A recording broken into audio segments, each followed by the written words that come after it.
ক্রিকেটে বয়স মানেই অভিজ্ঞতা আর কখনো কখনো ইতিহাস। এবারের এশিয়া কাপ ঘিরে তৈরি হয়েছে এমনই এক ব্যতিক্রম গল্প। এশিয়া কাপে এমন দৃশ্য দেখার সম্ভাবনা কম হলেও গল্পটা বেশ ইন্টারেস্টিং। ওমানের আমির কলিম, বয়সটা ৪৩ বছর ২৯৩ দিন। টুর্নামেন্টের সবচেয়ে বেশি বয়সী ক্রিকেটার তিনি। অন্যদিকে আফগানিস্তানের এক তরুণ স্পিনার আল্লাহ গজানফর, যার বয়স মাত্র ১৯ বছর ১৭৩ দিন। টুর্নামেন্টের সর্বকনিষ্ঠ দুজনের বয়সের ব্যবধান ২৪ বছর, যা এশিয়া কাপ ইতিহাসে এক নজিরবিহীন চিত্র। গজানফরের জন্মই যখন হয়নি, তখনই কলিম বয়সভিত্তিক ক্রিকেটে খেলেছেন।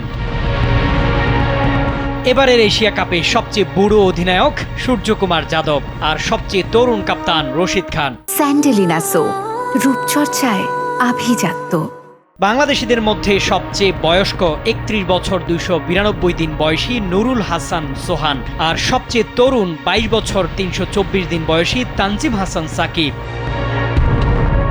টুর্নামেন্টের খেলোয়াড়দের মধ্যে ৪০ পেরিয়েছেন আরও ৩ জন, আফগানিস্তানের নবী, হংকংয়ের এহসান খান ও ওমানের মোহাম্মদ নাদিম। এরপর সবচেয়ে বেশি বয়সীদের তালিকায় ৩৫ ঊর্ধ্ব রয়েছেন শ্রীলঙ্কার কুশল পেরেরা, পাকিস্তানের ফখর জামান এবং আরব আমিরাতের সিমরানজিৎ সিং। অন্যদিকে গজানফরের পরে সবচেয়ে কম বয়সীদের তালিকায় রয়েছেন আরব আমিরাতের ইথান ডি সুজা, ওমানের আরিয়ান, হংকংয়ের আলী হাসান, শ্রীলঙ্কার ভেল্লালেগে, ভারতের তিলক বার্মা ও পাকিস্তানের হাসান নেওয়াজ। শামীম খান, কালবেলা।